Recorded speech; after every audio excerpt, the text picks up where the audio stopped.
Hello, everyone. Welcome to our live stream. We are four Westerners that have chosen not to live in the West. And this live stream is being recorded a couple days after the assassination of Charlie Kirk. And so we wanted to come on and discuss it, share our feelings, talk about it, answer some of your questions in the chat.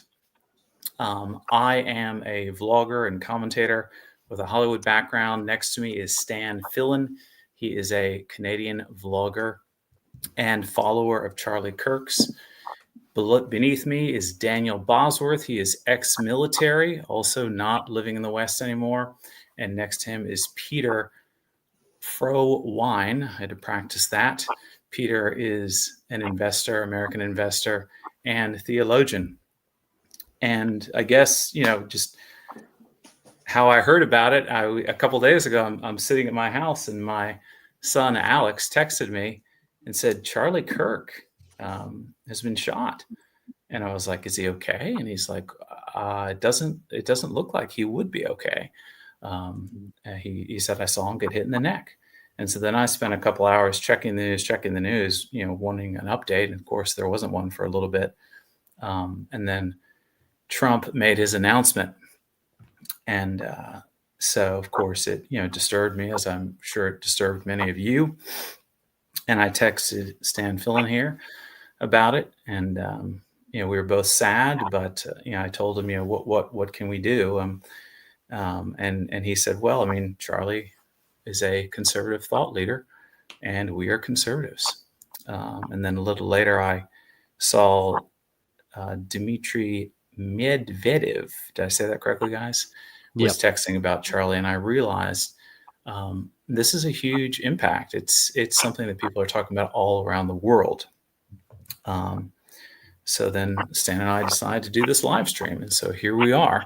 I've got a couple questions that I can ask if we are at a loss for words, but right now we just want to kind of take turns and go around the virtual room and let you guys know how we feel about the situation, and we'll start a discussion, and I'll be looking for your questions. We may have more time for questions than usual, so feel free to start leaving them now, guys. Stan? Yeah, so my name's Stan. I have a couple of channels. Russian Opinion is my English channel, and my Russian channel is Filin. I am a Russian. I've lived in Canada. I lived in the States. I studied in the U.S. I finished a military academy there, a private one, and then a university in Philadelphia. And I have been watching Charlie Kirk's videos for a long time and following his works. In this case, I've never read any of his books, I have to admit, but his online videos I have been watching. And interestingly enough, the last couple of weeks, like there was a period where I stopped watching him just because there was a lot of work that I had to do on my own channels and stuff like that. And recently I started watching them and watching all of his debates all over again.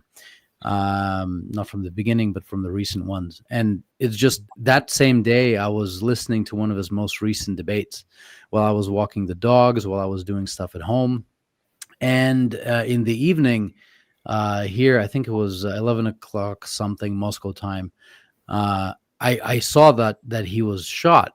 And to me, it came as a shock. And to be honest with you, it may sound weird coming from a Russian, but I still don't believe that he's gone.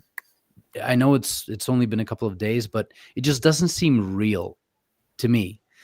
Not at all. And then I barely got any sleep that night. I was my whole family was asleep. I was up. My eyes were tired, but my brain was going nuts.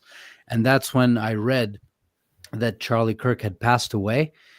It was a shock to me as well. And I think it was a shock to any Russian who knew Charlie Kirk and who followed his work, who followed his videos. He was a huge voice in the young conservative movements. He had his Turning Point USA, and that was becoming huge at campuses in the States. And I mean, he wasn't just a voice for American conservatives or Americans with traditional values. I think he was a voice for people of traditional values almost worldwide, because there are so many people. If you read through the comments from other YouTubers, you'll see the comments coming from a whole bunch of countries, from Africa, from Europe, from Oceania, from Asia. People saying that they are conservatives and they were following Charlie Kirk, and they're in shock that it happened. So he was a very big voice, and I'm sure we'll get into the reasons why each of us think that he was taken away from us so soon.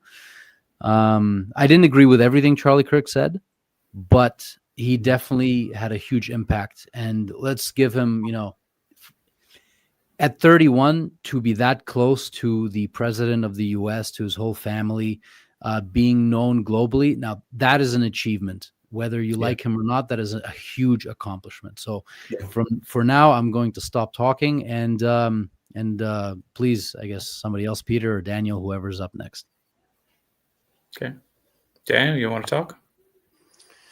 Yes. First off, I'd like to say thank you, Joseph, for the invitation. I think, the world that we live in today, it's so very important that we have discussions like this, because I feel like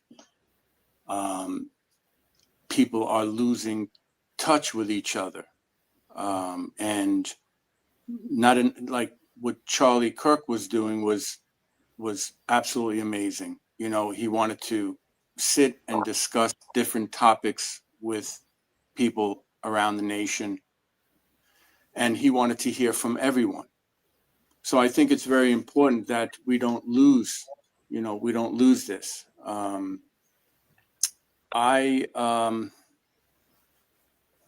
a father. I'm not a blogger. I'm not a vlogger. I'm not an independent journalist. I'm a father who moved to Russia to raise my children because I understand what's happening, unfortunately, in America. And my point that I want to try to make is that the division between people in America. I mean, you have people that are celebrating this man's, assassination. If you don't agree with someone, that's okay, right? We need to be able to have a dialogue. We need to be able to have a debate with each other and respect each other's opinion. And I feel like that is lost in America, right? Like I'm in shock that people are celebrating his death. I mean, this is, for me, this is a mental illness. This is something that's been going on for a while in America. And this is the reason why I left, because I did not want my children being a part of this brainwashing and this grooming that's going on in schools and in universities. And you can see it's exactly what's happening when you have people that are divided like this. Like I saw with TMZ. TMZ was live. They were cheering when they found out. TMZ was live. People in another room were cheering when they found out. They wanted to do, was it in the Senate? They wanted to have 1 minute of silence. And the Democrats, I mean, what is, I moved to Russia 15 years ago, and what I'm seeing happening, and not only in America, in other parts of the world, there are people that are happy this happened in Western countries. So the reaction that I'm seeing in America, it's disgusting. And it proves to me that I made the right choice as a father to come to Russia and raise my children, because I know the agenda. I know what's happening in America, and it's disgusting. A man, all he wanted to do was to have open conversation with people, to discuss important topics. he wanted to speak with everyone, even people that didn't like him. Right. And now he's gone, and it's absolutely, I think it's tragic. It's really, it's disgusting. It's sad. A wife with 2 children. I'm a father. But what's bothering me is how people are reacting to this, cheering. It's a very serious problem. What's happening in America. Right. Peter? Well, in 2018 through 2020, I was an engineering advisor at a small Christian college in Southern Illinois, and also I was asked and actually volunteered to be the faculty member who supported the Young Republicans club on campus. It was actually a very small group, which kind of shocked me, it being a Christian school. But we did host a Turning Point event. Now, Charlie was not at that event, but some of the other people who worked for him were.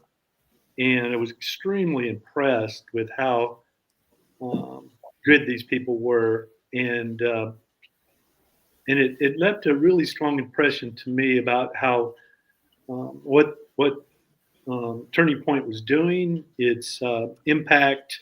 Although this was a small college, I was glad to see that there was some receptivity to this Turning Point event. And but I wish I could say I was shocked by what happened to Charlie, but I think even Charlie knew what he was up against. And I think in some ways, from some of the interviews that I've seen him, he almost predicted that something like this would happen. I don't think he predicted his own assassination, but he knew that the forces that we were up against were determined to shut him up. And I don't think he knew to what extent they would actually go. And it was very sad to hear this. I think it's not a good sign for America. Now, to Daniel's point, this is one of the reasons from 2020 to 2023, during the 3-year period, I saw what our country had become. And in 2023, I said, okay, I can't support this anymore. It's a suicidal, homicidal mentality that's, I think we're talking some level of insanity. I don't know what that percentage of the population is, but clearly there's a portion of the population in the U.S. that they've lost it. They've just so dehumanized our other brothers and sisters that are created by God that it's something that I can't understand. I don't understand. And I finally said, okay, I can't stay and support this anymore. And so in that 3-year period, I had done some research like, okay, where in the world are sane people? Where in the world is Christianity still strong? And it kept coming up, Russia. And so, in 2023, I moved to Russia. I think that was one of the main reasons. Like, okay, I need to support Russia because Russia is still a strongly Christian country. Mm-hmm. Mm-hmm. Yeah, Stan, go ahead, please. Well, here's the America is divided. I'm not an American, but I think the whole world can see that. And the division was always was there, but it was always, are you a pro-abortion, anti-abortion? Are you for gun rights, anti-gun rights? And people used to have a discussion. Now, something has happened in the past 20 years that has let leftists become nuts. Absolutely. They've gone absolutely insane. And the thing is, because of the, emasculation of men, because of the blending of the genders, you've America has raised a couple of generations of really emotional men, those who have no control. And there's a bit of a confusion online where if you say a man is emotional, people may think that he cries a lot. No, he doesn't have control of anger, of his anger. That's a manly emotion. And when you have somebody like that, when you have pills, antidepressants, when you have a population that is becoming increasingly frustrated because of economic instability, because of the growth of prices, general, lots of things in general. And at the same time, you have propaganda in universities, because the assassin, because it was a political assassination, was a college student. He was 22. He probably had his whole life ahead of himself. And he was too emotional. He was brainwashed. He was radicalized. And, there are other creators who are saying this, like Steven Crowder, Matt Walsh, Candace Owens, many, many, many on the conservative side who are saying, well, for years and years and years, the mainstream media has been demonizing them and calling them fascists and Nazis for saying something simple that a couple of years ago was just logical, that, biology, man is a man, a woman is a woman, abortion is evil, et cetera, et cetera. These things were normal maybe 10, 15 years ago. And now that the left, because of Charlie, the left was losing the fight in the universities. And the universities are a breeding ground for Democratic voters and the crazy left. And with Turning Point USA's chapters in every university, they were losing the fight right then and there. Incoming conspiracy, if you want to continue down that road. But they've been calling conservative thought leaders as Nazis. And then what do they expect when it actually happens? Especially when people like Maxine Waters, I believe that's her name, and other Democratic leaders calling for actual physical violence of people who support Trump, of people who support conservative creators. I mean, what do they think that was going to happen? And now that it did happen, in fact, they picked, even though they've sent threats to a lot of different creators, anyone who has a YouTube online receives threats, right? And people who are in the political sphere definitely receive threats. So Charlie Kirk, I think he, maybe not naive, but he was so nice, and he really wanted to make a big impact and a big change that he didn't even believe that it was going to happen, which is why he had such a lax security at these events. And the left, through their rhetoric, picked the nicest guy of the bunch, and they murdered the nicest possible conservative voice, who was also one of the most powerful. I mean, at this point, what is the American right going to do?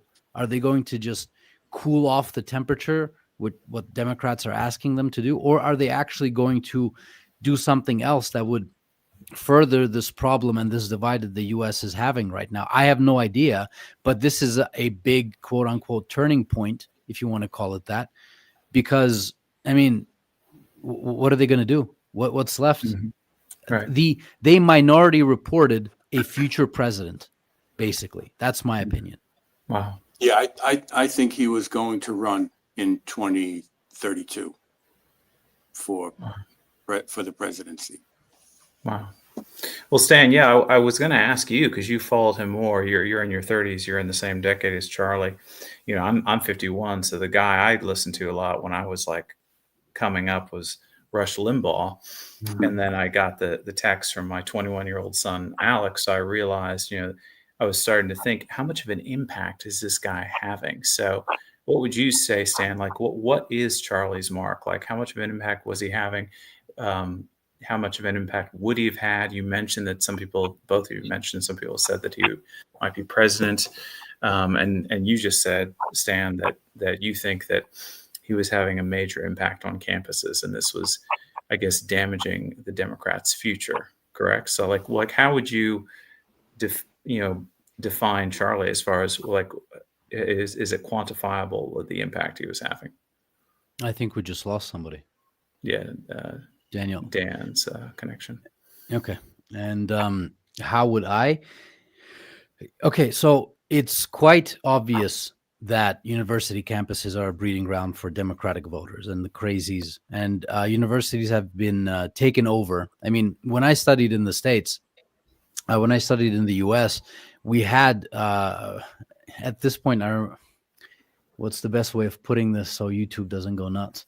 Anyways, so when I was studying in the US, there are things that you could do that are completely faux pas at this current time in this current climate in universities because of the overall takeover of these institutions by people who, once they lose a particular argument, they resort to violence because that is the only thing they have left, because they actually don't want to debate and hear your opinion, and they don't want their minds changed.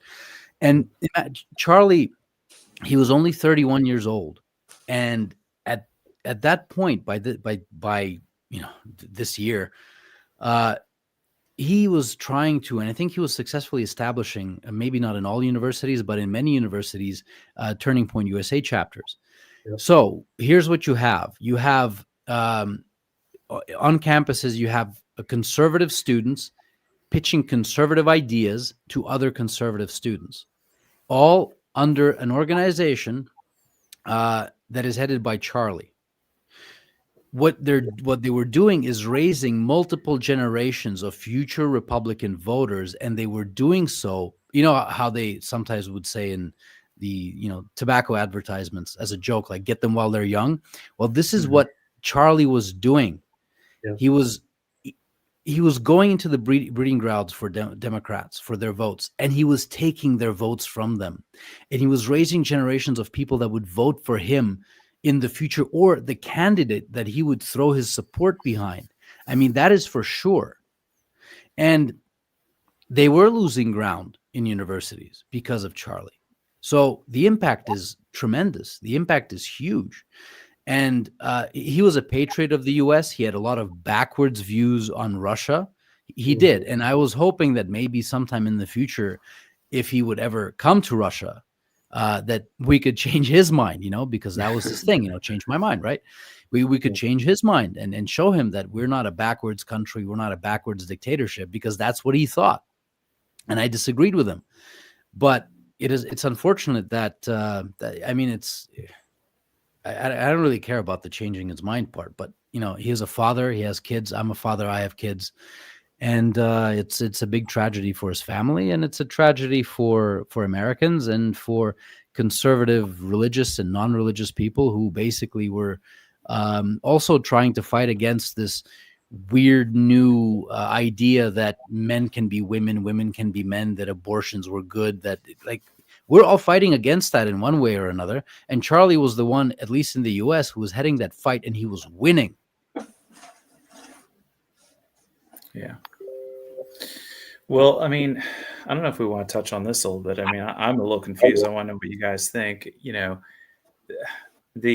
The assassination seemed very similar to Trump getting his ear pierced, right?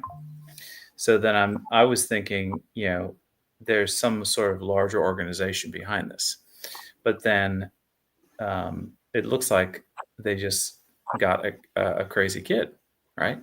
So is it just a kid, or is there some organization behind this? And if it is just a kid, is the MAGA right going to be okay with that, or are they understandably so emotional and so upset that they're going to want bigger changes in general, even if it is just one person? My opinion, it's not just one person. And for a 22-year-old university kid to take a shot from 200 meters, it's not happening. It's not happening. Interesting. It's Sam? For you to take a shot at 200 meters, you have to be well trained.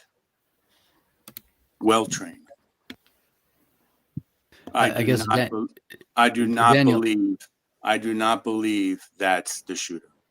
My opinion. This was a professional job. Sorry, we're having a bit of a delay. I guess I should then thank you for the compliment, because I I wasn't technically trained. I mean, in the military academy, yes, but we were trained with 22s.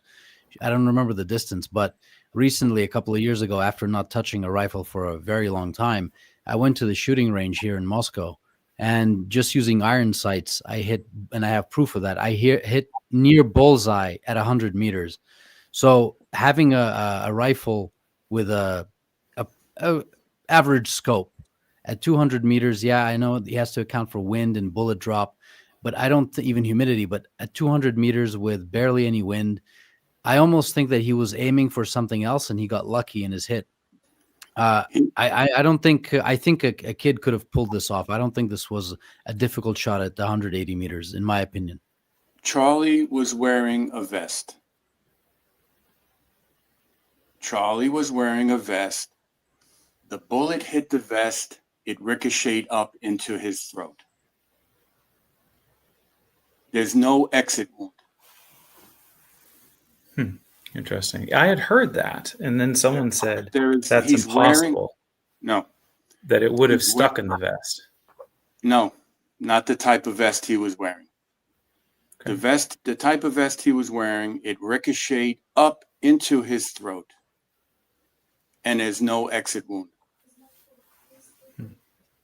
You know If go ahead. If they do an autopsy, listen, to be honest, guys, we're never going to know the truth. We're never going to know the full truth. My opinion, this was professionally done, and there can be many reasons. There can be many reasons. Who did it? Why? But my opinion, my experience, he's not the shooter. Charlie was wearing a vest, and it ricocheted up into his throat. You know, Peter, you want to say something? Yeah, what puzzles me about this is after what happened with Trump and the whole rooftop shooting,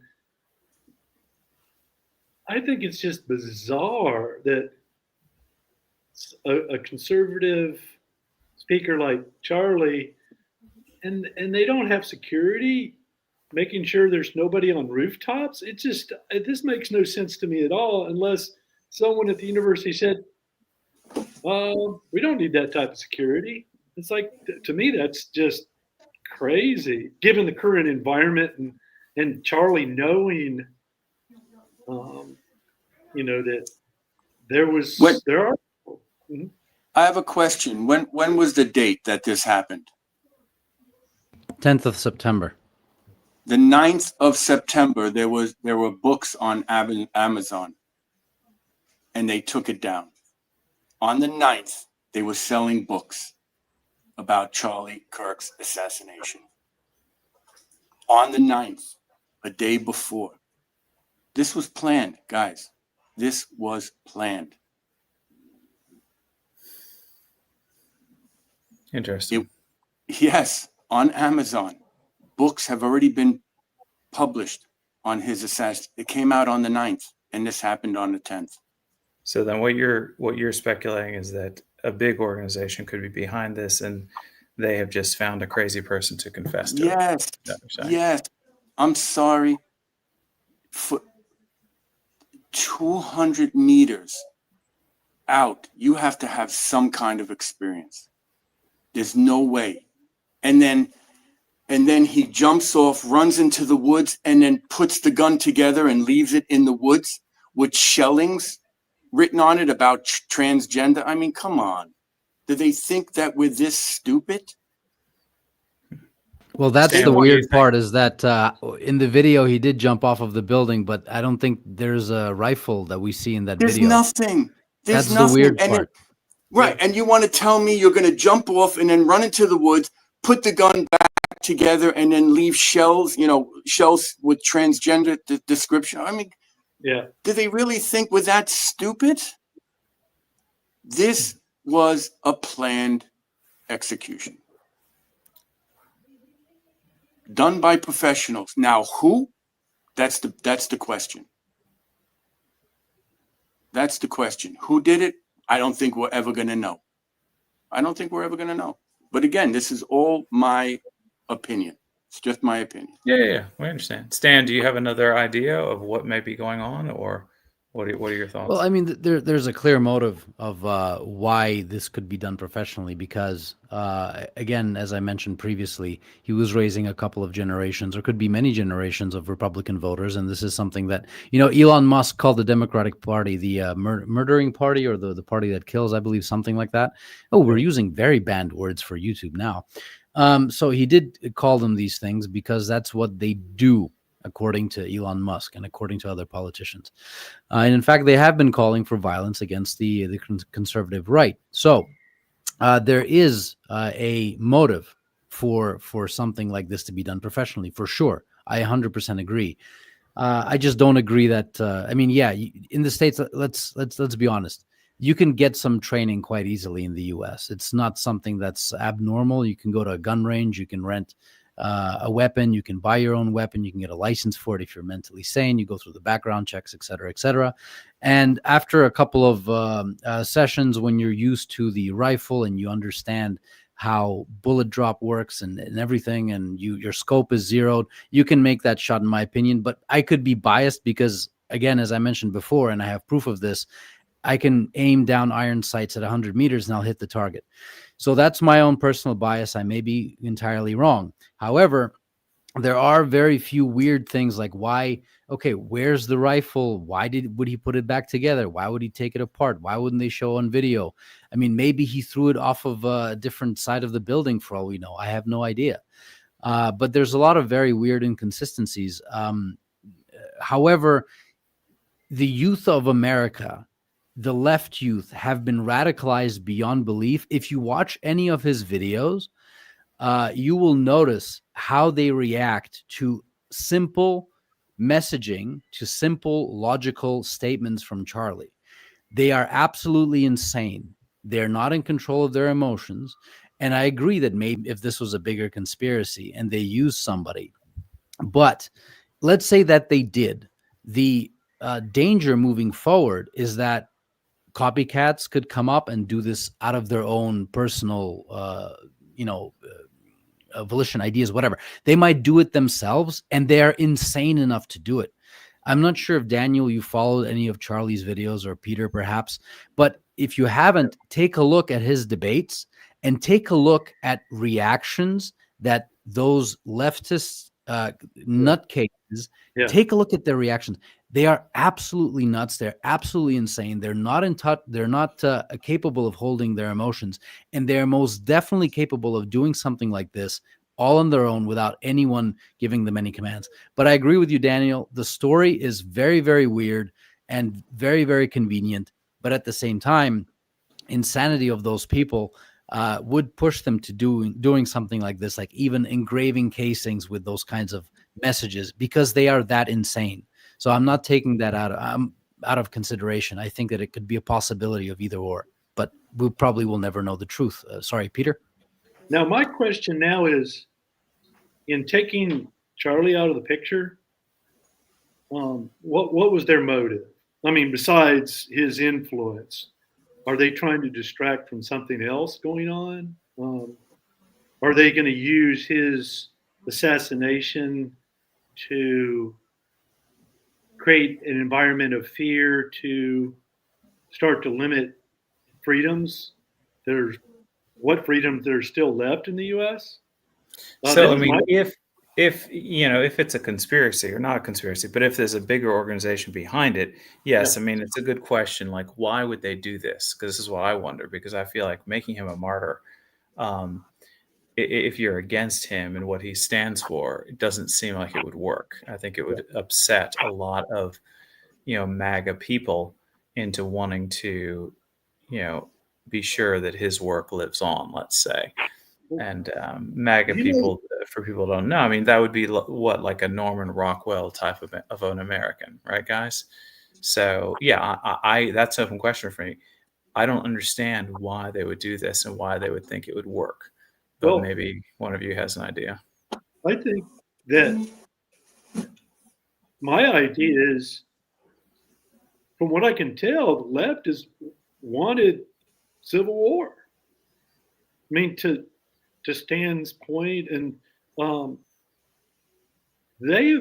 rhetoric that they've been using is like, it's go after conservatives. I mean, like physically go after conservatives. So it makes sense to me that they've actually wanted to foment things and create civil war. So I think that's a very real possibility. Is this might be the thing that triggers a civil war in the U.S. Number 2. Well, that would help the deep state.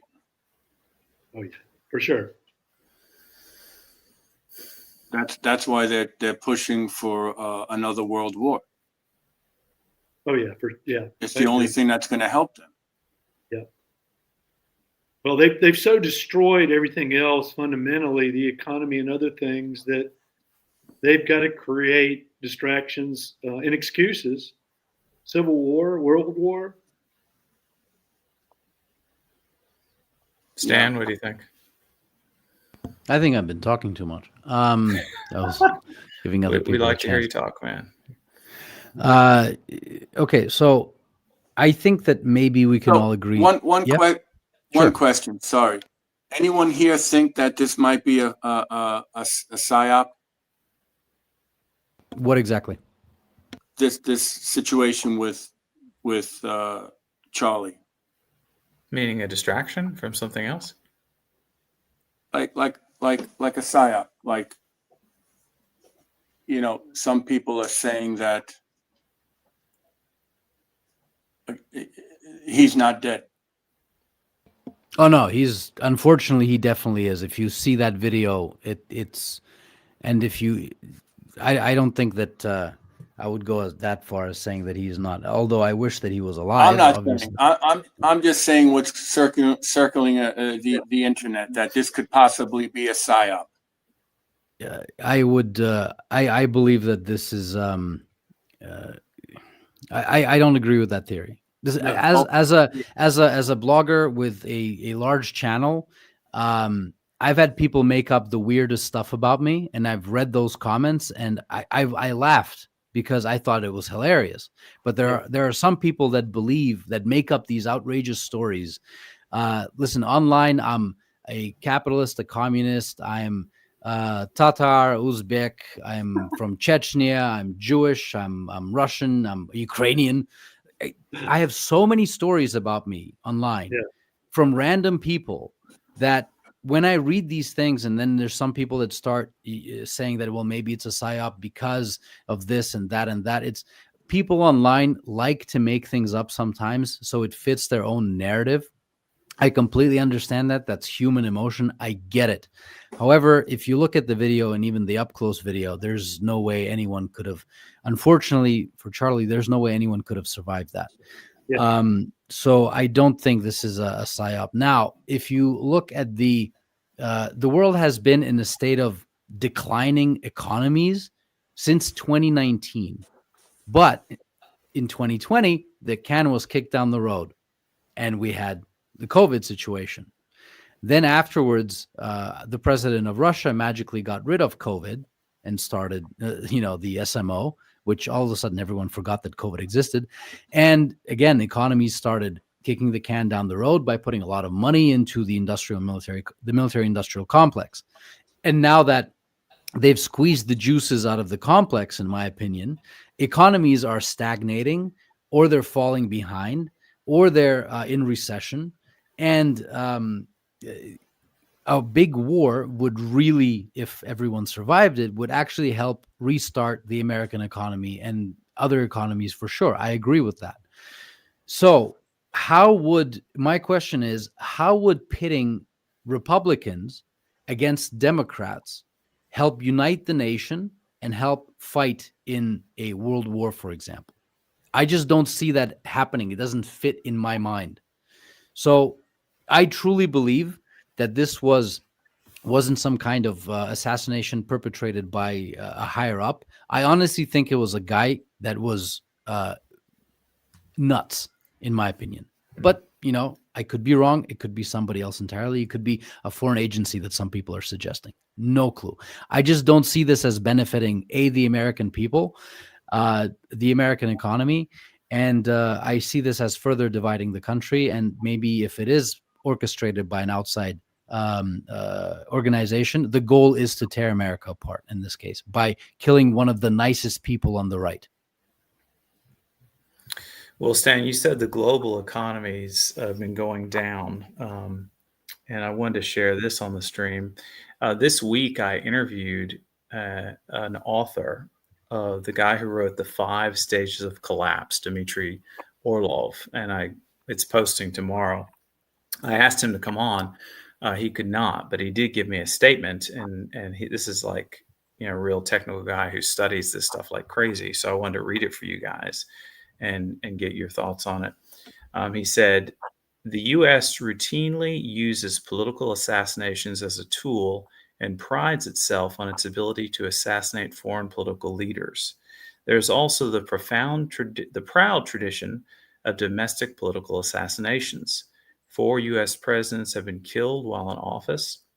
The background homicide rate is not untypical of low-intensity warfare and is constant. Therefore, one should expect all of these effects to increase as collapse approaches. The Charlie Kirk assassination is not a symptom of collapse, but perhaps an indicator of its approach, although it's hard to pick it out from other such events that have occurred with great regularity throughout U.S. history. So, well, to his point, the U.S. economy right now and Western economies right now are collapsing as we speak. Now, most people are not aware of this because the governments in the West lie to us every day. Most of the numbers they give us are fake. But the economic numbers, they're just not real. But the fundamentals of the Western economies, US, UK, France, Germany, most of the EU, they're a total mess. And so we're pretty close to an economic collapse. And this is one of the reasons. Go ahead. It's all been planned, Peter. For sure. It's all been planned. Yeah. Well, it took me, I started seeing this in 2020 to Stan's point. There was, it's a bit complicated, but the repo markets in late 2019, there was a economic earthquake, and the world economy was the U.S. economy was about to fail in early 2020, and the only thing that stopped it was the pandemic. I call it the plandemic. That they needed something to shut down the world economy, and that did it. And that actually delayed this the crash that's coming. It just kicked the can down the road. But the economic markets in the West are a total disaster right now. And it took me, when I first started seeing this, it took me 3 years to figure this out. And that was one of the reasons I chose Russia. I'm like, okay, the Russian economy is now the most stable economy in the world. It's not the biggest, but it's definitely the most stable. And the Russian government has some of the best leaders in the world, especially economic leaders. So the country that's best prepared for this coming storm is Russia, for sure, hands down. If you want to be in a safe place when this storm hits, come to Russia. So somebody wrote in the comments they think that I think that Charlie faked his death. No, guys, we're having a discussion. We're having a debate. We're talking about what's going around on the internet, who's saying what, different theories. All I asked was the question, do you guys think that this was a psyop? That's all, because that's one of the theories that's going around. Daniel, I would agree with that, but those who know Charlie best have come out and spoken about his character. There's no way Charlie would be part of a psyop. No way. It's just one of the theories that's going around, the internet. So I've heard it too. Yeah, this is nonsense. I think that we should discuss or everything that people are throwing out there. Oh, yeah, for sure. I agree. That's not what I think, but I just asked the question. Do you guys think? Because that's one of the theories. Yeah, no. I'm glad you brought it up because we should cover as much as we can. Sure. Because today I listened to his wife's video message that she made, and that was hard. That definitely made my eyes wetter to listen to her talk. And it's just, for me as a father, it's thinking about the confusion the little kids will have. That's the worst part of it for me. And I can't imagine what she's going through. It was, I think that obviously it's completely, crushing for her. But I think that it's good to see that she is keeping herself functional, I would say, in making a statement and hoping that things will go on. And that was one thing I was wondering about to put to you guys is what do we see will happen? How can Charlie's movement go on? What do you guys think? Well, I believe that they're going to try and find some kind of replacement. Unfortunately, when you have movements like that, its leaders are unreplaceable, if that's a correct word in English. You can't replace Charlie. You can't. There's no way. Right. Who would they have a plethora of people to choose from? Sure. I mean, he may have people in his, or he may have had people. I don't even know how to word this properly. There may be other people in the TPUSA movement that are ready to take over and lead the movement for sure. But it was Charlie. The movement on university campuses could continue for sure, but he was it. Like all the different events that he created, all the different places that he went. I mean, at 31, to be that much of a huge influence on the youth of America, how do you find people like that? What is that word about? I can't remember the saying anymore. Either way, finding people like that is extremely difficult. Somebody that went from 18 years old, dropped out of college, I didn't think he even attended college. He applied for a military academy, didn't get in, and he started this organization at 18. And by 31, he was influential enough to actually get Trump to win the presidency by moving the youth vote. How do you replace that? It's like in the same way we have a problem here in Russia. It's like, how do you replace Vladimir Putin? How? Yeah. Who would be ambitious and smart and intelligent and ruthless and democratic at the same time enough to take a position and control the biggest country in the world with so many difficult issues to resolve and so many enemies on its borders? How do you do that?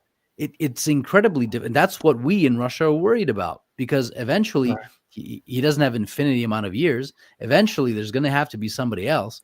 And we're all worried about who's that's going to be. Is it going to be someone more, a very radical person that's going to cause a lot of problems, or somebody who's going to be a Pierre Trudeau, Justin Trudeau, and mess things up for our country, right? And the same thing for the TPUSA movement. How do you replace somebody like Charlie Kirk, who could not only, I mean, again, if you listen to his speeches, he would have crazies, leftists. They would come up and he would say, if you don't mind, tell me your story. Oh, I understand what you were going through. I get that. However, this, that, and this and that. This is the truth. And he would say this in such a compassionate way that, again, that's why I said earlier, they literally killed the nicest guy of the whole movement. Right. And he may have said some radical things, like when he mentioned that, they should take. I may be taking this out of context. I apologize, but he was speaking about letting underage kids see public executions. I don't know why he said something like this. I have no context. I don't know. Some people might view that as radical, but altogether, like if you take him as a persona, he was generally the good light in the movement. and they killed the light. I don't know what's going to happen, how they are going to. Now, there's two options. One, they find somebody who can use Charlie's legacy to continue the movement, or they find somebody that is okay-ish, and the movement slowly will fizzle out. Because I think this was a big movement that relied heavily on Charlie's personality, that people around the world who are normal, the personality that people could actually admire and adore, and even like me, like I'm Russian, I'm not American, I only studied in the States, and people don't understand why a Russian guy at 12 o'clock is scratching his head and can't sleep because somebody in America who's actually anti-Russia got murdered. That's the kind of impact he had. Good luck replacing that. Yeah. I mean, it's only a little bit more than a decade if you think about it, because he was from 18 to 31, because he said he was about 20 years a child and about 10 years doing this. And he achieved so much in just a little more than a decade. And, we're all heartbroken, and we're going to be in some ways forever heartbroken. But technically, I think it's worth saying, and I think Charlie would want us to think of him in a positive way and to know that he did more in a decade than most people will ever do, and I think he would want to be remembered for that, for the great things that he did, and the impact that he had. So what other theories have you guys seen floating around the internet regarding who might have done this to Charlie? I saw people talking about the psyop. Any other theories that you guys have seen or read about who might have done this, other than this 22-year-old boy? Well, I've heard a theory just today, which I don't know, but talking about he was starting to change his position on what's going on in Israel, in Gaza, and that possibly the Israeli government said, okay, we can't have that.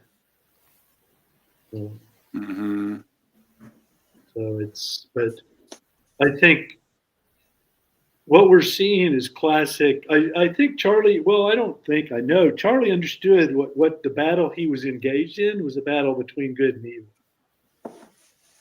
And he clearly stated this, I think, a number of times in through his Christian faith, that he knew that this evil would have to be, we're going to have to challenge it and ultimately defeat it. So I guess my question is there still enough good left in America because I think we're in it's the most dangerous period in world history, is that we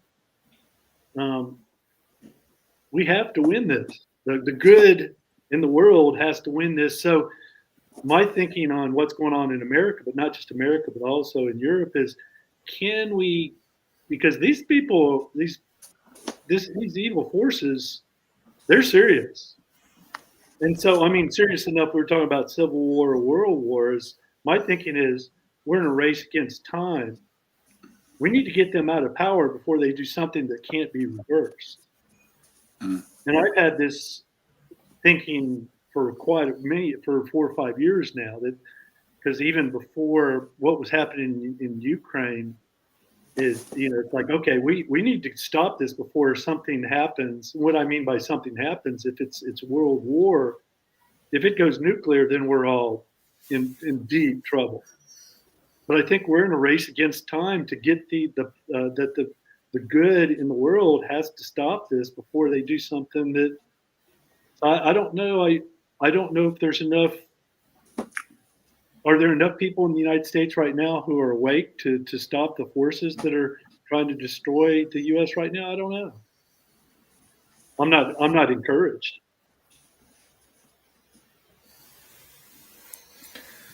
Yeah, I understand. I like I say, like the Norman Rockwell Americans and people like that in the UK and in France and Germany, that at some point they're going to be like, enough of this. I'm done with this. Not that I want anyone to do anything violent, but I do think that I would expect that at some point things would become too corrupt in certain governments, and the average man would say, "No, this is not gonna happen."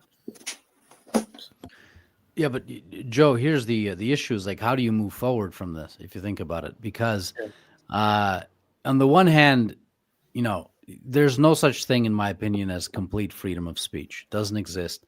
There's certain things that you can and can't say in Russia, just like there are certain things that you can or can't say in the US. In the UK, for example, you can't say anything about illegal migration or immigration. You'll get a knock at the door at 2 a.m. with 2 officers saying, delete this or you're going to jail. The UK has utterly destroyed its freedom of speech entirely. In Russia here, and it makes sense that we are currently in a big fight, in a military operation, in a war, whatever you want to call it.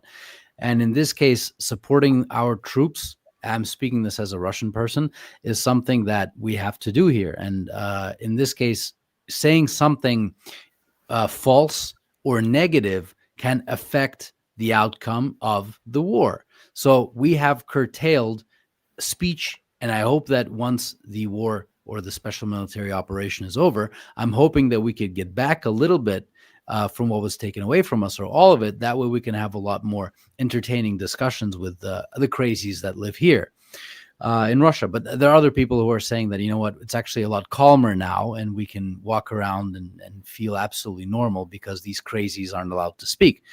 So is the U.S. going to curtail freedom of speech because the leftists who are laughing and jumping in with glee that this happened to Charlie? I mean, technically speaking, they're not doing anything illegal. They're doing something abhorrent, immoral, sure, but not illegal when they're cheering for this. So does the U.S. curtail freedom of speech? And if it does, how far does it go? Now, if this continues, right, will the Republicans and the conservatives, will they keep on just being the punching bag, so to speak, of the crazy liberal left? If they continue to do so and not respond with however they want to respond, and I'm saying this because of YouTube terms and conditions, if they don't respond, what will happen? How will it'll just continue? So unfortunately, it is my opinion, if you want to look forward, there is no other way for the U.S. to move except, unfortunately, for the Americans, into self-destruction, out of which they can, like a phoenix, rise to be a much wiser society and be better than they were before. Because either way, doesn't matter where they go, they're going to have to do something that is anti-American. They're going to have to curtail freedom of speech. That is anti-American. That's going to piss people off. The right can't just sit there and keep taking this. And if they do something, then that's one more step towards civil war.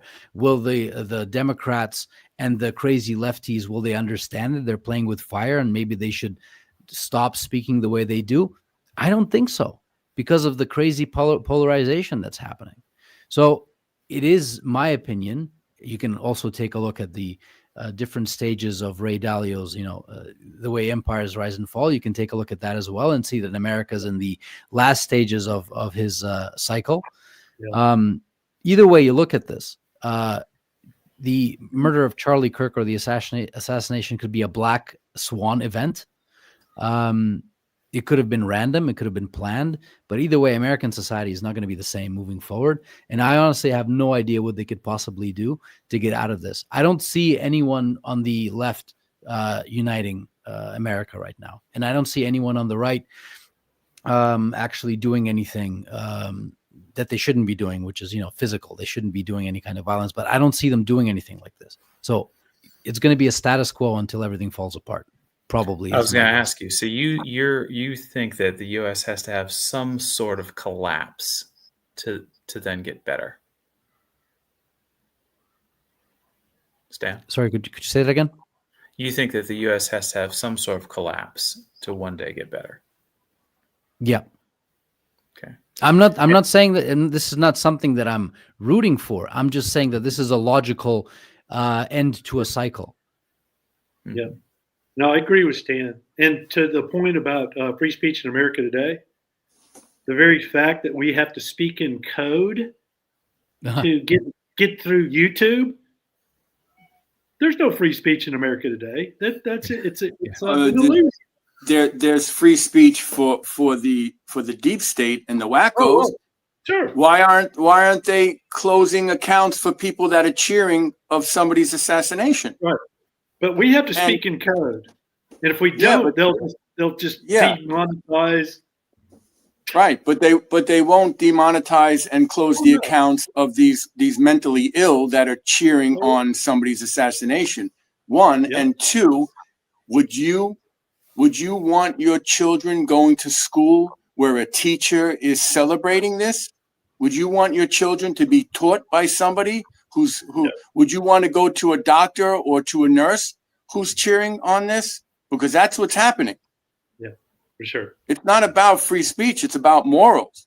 These people are showing their true colors. And this is one of the reasons why I left. And I'm in Russia because I know the agenda. I know the agenda. I've known it for a long, long time. Mm-hmm. The plan to destroy America, to destroy Europe. It's happening a long time now. And I was fortunate and blessed enough to realize this and to move here to raise my children.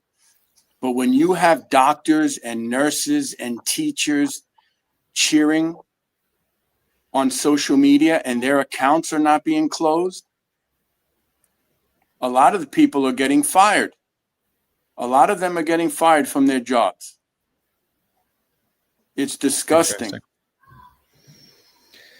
Yeah, very interesting. Yeah, it's funny because people running my channel, and Stan knows this too. You know, we'll get comments where people realize that we're being careful with our words, and they think it's because of Russia, and it's absolutely the opposite. Oh, right. You know, we're being careful of our words because of the Western algorithm that is watching what we say, not because of what Russia might think or do. Guys, go ahead. Make no mistake. We are in a war, good against evil. Good against evil. There's no doubt. And it's only going to get worse before it gets better. You know, Daniel, unfortunately, it's only going to get worse before it gets better. Yeah. Yeah, and this is after 3 years of seeing this from 20 to 2023, I came to that very conclusion. And then I was like, and I would have stayed to fight it. But for 3 years, I friends and family, I said, hey, do you not see this?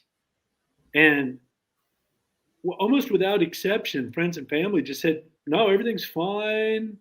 Like, what are you talking? What planet are you people on? But no, sadly I came to that conclusion that the system's going to have to burn down before it's going to have to reset itself. Now I hope that's not violent, but knowing history, I'd say there's a strong possibility it will be.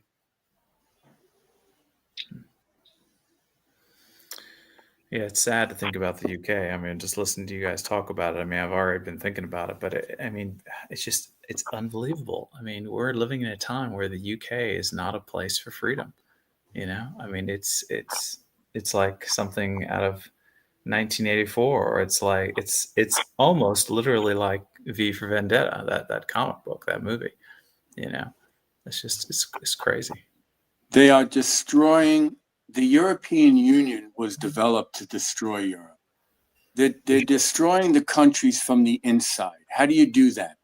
Open borders.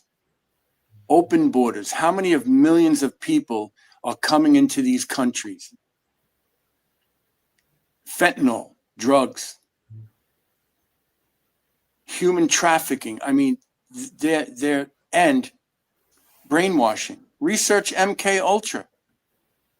Yeah, They've been brainwashing people in school, in universities, through movies, TV, the news. Yeah. And how do you control somebody? How do you control people? Through fear. Through fear.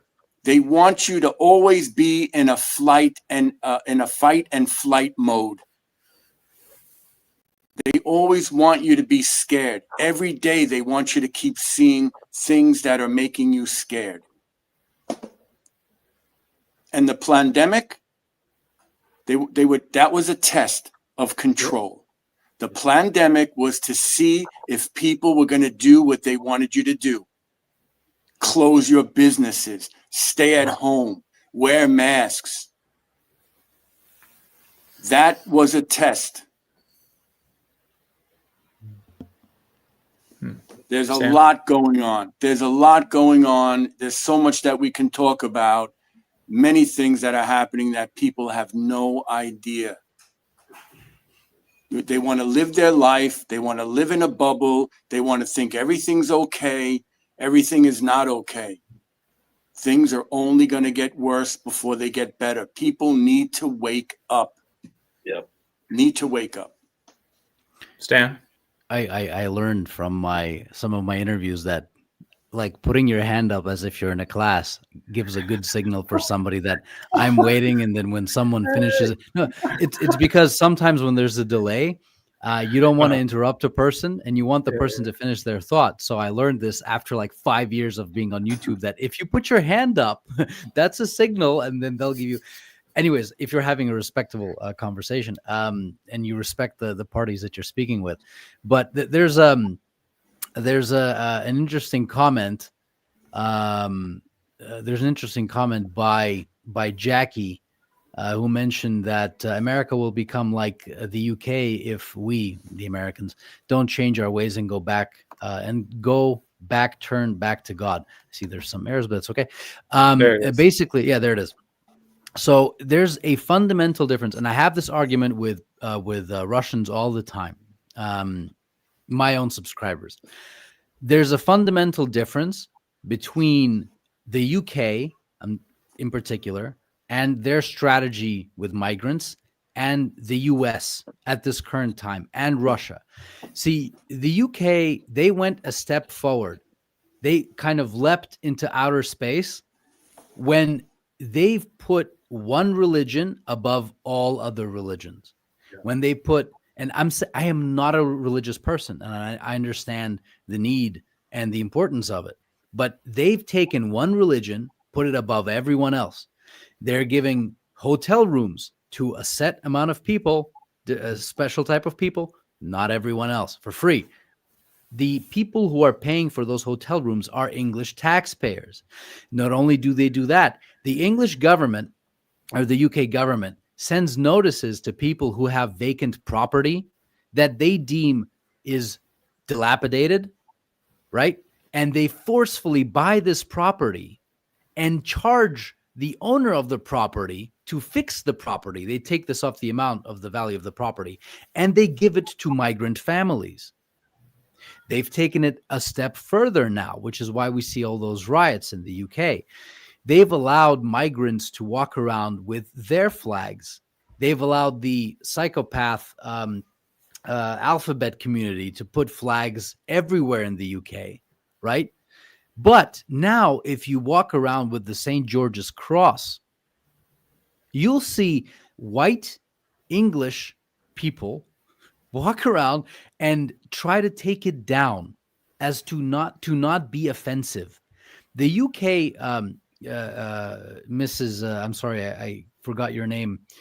Your comment was, I apologize, but the UK is an entirely different beast when it comes to ruining your own country.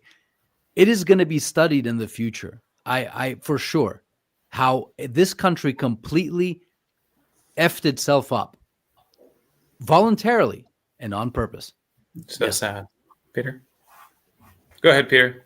To add to that, this specific religion Stan's speaking of, they've strategically put people from this religion into key positions in the UK government as we speak. And they're using their religion to create policies that benefit that one religion, to the exclusion of all other people in the UK. Right. Yeah, that's the thing. In Russia, they're trying to ensure that all religions, all the main ones, are level, equal. And they're really trying hard to ensure that all the different nationalities that are living here should be treated in the exact same way. I think that is a very good American value as well. And we can have discussions as to, Jim Crow laws, slavery, blah, blah, blah. We can go on and on to say how it was unfair for one type of people in the beginning, and then it became a bit more fair. But as a general value, as something to strive towards, I think it's a very good American value that we have here in Russia. So it's a good Russian value as well. It is not a UK value, not at all, because they're putting one on top of everyone else. I've been to London many times, and I've heard many people, say their stories about London, how they get robbed, they get pointy things go into the. I'm trying to be YouTube appropriate. Pointy things go into their body, right? Randomly, how their phones are stolen, how their bikes are stolen. There are so many crazy videos of just in broad daylight, people stealing bikes and motorcycles with saws, with recip saws, like it's nothing, and nobody cares. Nobody gives a crap. They're walking around like it's a normal everyday occurrence.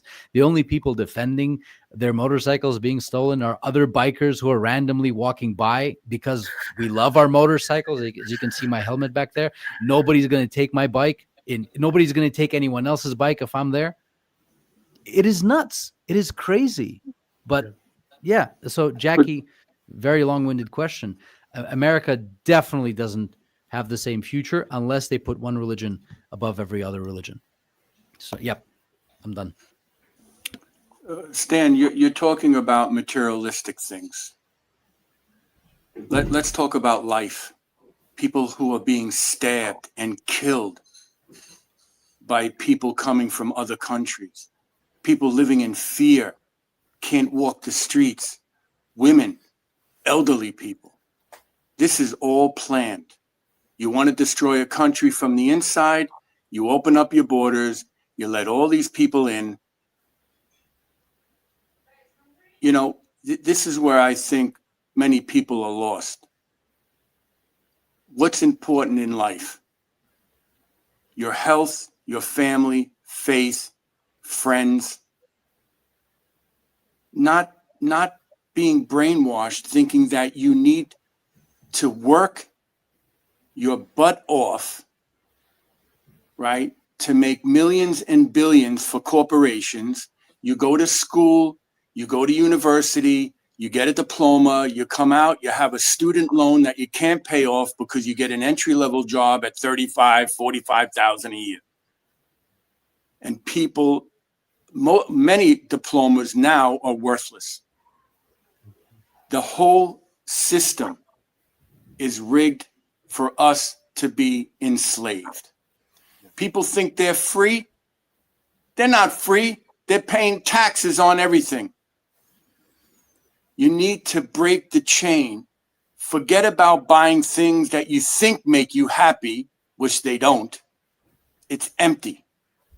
You need love and faith in your life. You need your family and your friends. That's it. That's it. I am very blessed that I understood this over 15 years ago. My life in Russia is nothing like it was in America. I had no life. There is no American dream. It's gone. I can tell you immigrants that move to America are working 6-7 days a week. For what? Now I work part-time. 15 years I've been working part-time in Russia. I have a roof over my head, I have food, and I have my family. Stop thinking that materialistic things are going to make you happy. Who's going to risk their life for a car or a motorcycle or a phone? It's ridiculous. It's ridiculous that you think those things are more important than a life. And this is what's so very sad for me. People are lost. People are lost. That's not what life is. Life is having time with your family, your loved ones. That's life. That's what makes you happy. So many people are brainwashed. And then you have people like during the pandemic who are getting and they're wearing a mask, and then they're freaking out on somebody who's not wearing a mask, right? This is how brainwashed they are. They got the jab, they're wearing a mask, and they're freaking out on somebody who's not wearing a mask. Why should you be freaking out? You're safe, right? You got the thing, you're wearing the mask, why are you freaking out? They're brainwashed. People are brainwashed. And it's what's happening in the States right now, after what happened to Charlie, you can exactly see who is mentally ill on social media and how they're acting. Sam? Yeah, just I'm interacting with the audience, and we have a commentator, Mohammed. So I'd say salam alaikum. He said that Charlie was supporting Israel's, and I can't say these words on YouTube. I can say these words on RooTube, for example, but we're not there. So the bad word against. So I shouldn't put it on the screen then, right? No, it's fine. You don't have. I'm not sure, but either way, they're in the comments. So Mohammed Okay, said that he was pro-Israel. We'll call it that. To my answer is, I'm not sure if Mohammed knows or doesn't know the way politics work in the U.S. But if you want to get anywhere in American politics, if you want to become a somebody in American politics, you cannot not support Israel. That is not my opinion. That is almost a fact. And I am not a person that supports them at all whatsoever. I think what's happening in Gaza and the West Bank is horrible. And I did not agree with Charlie regarding that topic at all whatsoever. Just like I didn't agree with him of his views on my country, Russia. However, if you want to be logical, and this is cynical almost, and unfortunately, this is the truth, that in the U.S., you cannot become a somebody in politics and say you don't support Israel. It's just not going to happen. And unfortunately for people living in Gaza and in the West Bank who don't have any care about who's running American politics or who Charlie Kirk is, they don't really care. They have a lot of more serious problems, for sure. And they're unfortunate victims of this political nonsense that's happening in the U.S. But it's almost a fact, Mohammed, that unfortunately, whether he liked it or not, he had to be pro-Israel to be able to be that close to the president of the United States. I mean, I'm trying to be as neutral as possible here and just say what is, in fact, a fact. So, Peter, say what you want to say, and then I think we should start thinking about wrapping up and giving any final words we have that we might want to say in regards to Charlie, maybe leave it on a positive note. And also, you see what I put on the screen. Someone's asking if there's a way they can follow you two. But go ahead, Peter, why don't you share what you want to share, and then you guys let us know if there's a way people can keep up with you. Well, I knew this from my research before I came to Russia, but it's been confirmed now. I've been in Russia now for 26 months. And I was fairly sure before I came that Russia was safer and freer and actually more democratic than any Western country, including the United States today. And every day that is confirmed, that Russia is much safer, much freer. Sure, Russia is engaged in a special operation. You have to be careful about what you say about that operation so you're not, putting, Russian soldiers in danger. But never for a moment have I felt unsafe in Russia in the over 2 years that I've been here. And I say this almost daily. I say to anyone who's still in the West, come to Russia, because it's still a conservative, good country, and it's moving in the right direction. Okay, Daniel. Yeah, I just would just like to say to Stan, and I would like to apologize. Stan, I'm not saying that, we're human. We like to have nice things. We like to have comfort. All I'm saying, though, is that I feel like people are lost when it comes to what's important in life. Having a hobby, doing things, of course, it brings us happiness. But when it comes down to a gun or a knife in your face and they want to take something that's materialistic, take it. Take it. You can always buy another one. So when I see many videos of people fighting and losing their life over something like a car or a purse or a motorcycle, it doesn't make sense to me, because you can't get your life back, but you can get something back that you can buy. That's all I'm saying. Oh yeah, you don't have to apologize to me. I completely understand. Yeah, so I didn't mean any disrespect, Stan. No. That was very American of you. So Joe, you know what I'm talking about. When we played Airsoft, I told you you're in Russia now. Stop apologizing for everything. Apologizing. Yeah. So I know, I completely understand. It's coming from my point of view. I completely understand that the most important things are your children, your family, your happiness, and your health.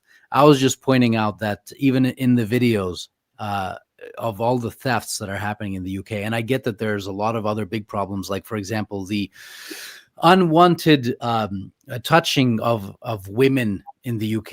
Again, I'm using YouTube specific words, that is happening, and the statistics are awful. That is a crime that is it's heinous, and it's happening, and it's a lot more important to but to ensure that it doesn't happen. And any kind of material things that are stolen are secondary or tertiary, whatever. They don't even count. I'm just saying this in almost like a lighthearted manner, that even in those videos, most people, their phones get stolen, whatever. Their purses get stolen, whatever. Something else gets stolen, a bicycle, whatever. It's just something about us motorcyclists that it's like touching my horse.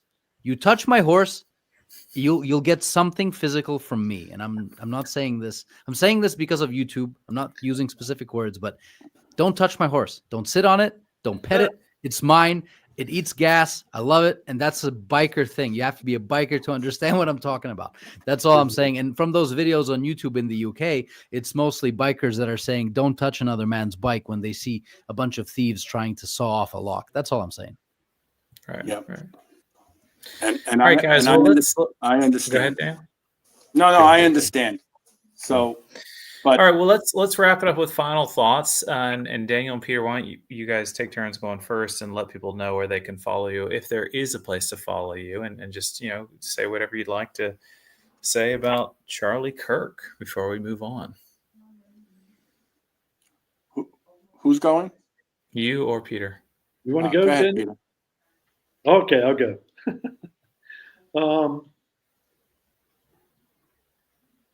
I pray every day for peace. Like I said, I would have. There's some people have made some comments that, maybe implied that I should have stayed in America and fought. Well, I would have done that if I could have gotten friends and family to wake up, but I couldn't. And that was extremely painful for me it was one of the most painful things for me to do, is to leave all my friends and family behind, because I see what's coming to America.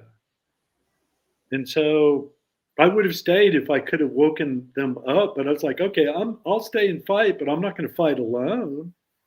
Mm-hmm. So God brought me to Russia, and that's confirmed every single day that I'm in Russia. Almost every day there's a God thing going on. It's like, okay, because I asked God, God, why am I in Russia? And I think one of the reasons I'm in Russia is to convey how good Russia and Russians are. Truly good people. They care deeply, very passionate. Some are stoic. It takes some time to get to know some of them, but once you get to know a Russian and they're a friend, they're a true friend. So every day I'm just like, okay, God, why am I in Russia? And I think it's to communicate to people, in the West. Russia's not anybody's enemy and never wanted to be, and wants peace and prosperity like every other country does. Thanks, Peter. Daniel? All I can say is, live your life. Live your life. Enjoy every second of every day. Don't take anything for granted. Have an open mind. Do research. Learn what you can do to have a safe and healthy environment for you and your family. Unfortunately, there's much evil out there, and just stay connected. Connect with your friends, with your family, with your neighbors. Talk to people. Look them in the eyes. Get away from the electronics. Get out there and connect with people. Every day I'm meeting new people. Every day I'm meeting new people. I like to hear their stories. It's very important that you don't lose the connection with humans. Very important, because we are going through some really difficult times, and I believe it's only going to get worse before it gets better. So stay strong and fill your heart with love, not hatred. And God bless. Thanks, Daniel. Stan, you want to give us a... Yeah, sure. Circle back and have a very, very interesting take. So imagine 20 years from now, imagine that the 10th didn't happen, right? Would have been lovely that it never happened, but unfortunately it did. So imagine that it didn't. 20 years from now, the Americans could have had a president who, at least in my opinion, could have actually, based on his character, potentially moved Russia and the US closer together. Because he was the person who, if only Charlie knew that almost everything that he talked about, all the values that he cherished, are abundant in Russia. He didn't know this. All right. Now, he had a very good, he was setting up all his bases. He had, for the 13 years that he was promoting TP USA, he was setting up all of his bases, if we're going to be using a baseball term, right? And he had them all set up. He was ready to go. All he had to do was just bat the ball, and that's it. And he would have a home run. He would have become president. And because of his attitude and his compassion, and we have to take into consideration all the other evils in the U.S. and the shadow government and everything. But at least it would have been a person, at least somebody, a voice, somebody who could actually negotiate with a future Russian president and maybe bring us closer to peace. And some lunatic, or perhaps some organization, took that potential future away from us. I could be entirely incorrect, but this is something that I believe, that he was a person that you could actually convince and have a conversation with. And that is what Charlie did. He had conversations with people. He convinced them. He tried to change their minds. He pissed a lot of crazy lunatics off who had no other choice, apparently, than do something that horrible. And they unfortunately succeeded. But, it is unfortunate that we live in such a time where they're going after the nice people. And unfortunately, sometimes they're successful. And they're going after the nice people, and they're pissing off the not so nice people. And we don't know what kind of future the world has ahead of us. We don't know what kind of future we have.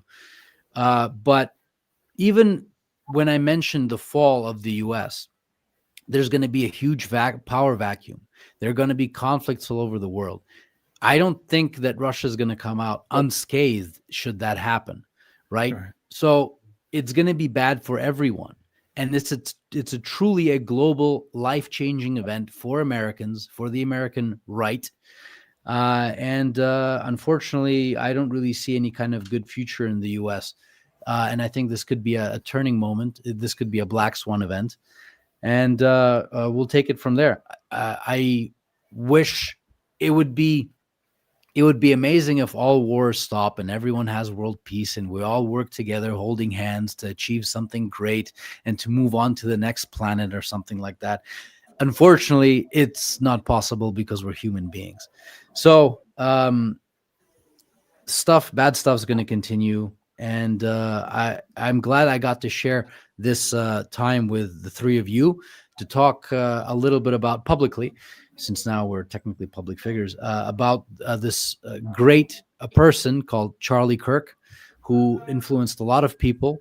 And even though we don't agree, and I don't agree with with some of his views, I still think that he was a force for good overall for the conservative, normal, logical movement worldwide and in the U.S. So rest in peace, and let's hope that nobody else from our side, whether in Russia or in the U.S. or in Canada, has the same fate as Charlie for just speaking their damn mind. Amen. Daniel, you wanted to say something real quick before we wrap it up? Dan, real quick, for people who might not know, what is Black Swan? Basically, it's an unforeseen event that changes things economically and politically. Just something that happens that triggers a tsunami of negative impact. What's the best way to describe it? I think I'm at a loss of words for now. But it's an unforeseen event that really changes the outcome of a country's economic fate, political fate, whatever. Mm-hmm. Okay. Unforeseen circumstances. Yeah. Very good. All right, guys. Well, audience, thanks for watching. Guys, thanks for sharing. The only other thing I was thinking to say is, that sports analogy that someone left it all in the field. And I think Charlie left it all in the field. I think he did his best. And I was listening to Matt Walsh's angry video about it, and he ended it with one verse in the Bible that I thought was cool. It is Paul, and this is what he said right before he got executed. In 2 Timothy 4, verse 7, he says, I have fought the good fight. I have finished the race. I have kept the faith. And I think that, we should be proud of Charlie and keep that in mind for our own lives. And thanks for watching, everybody.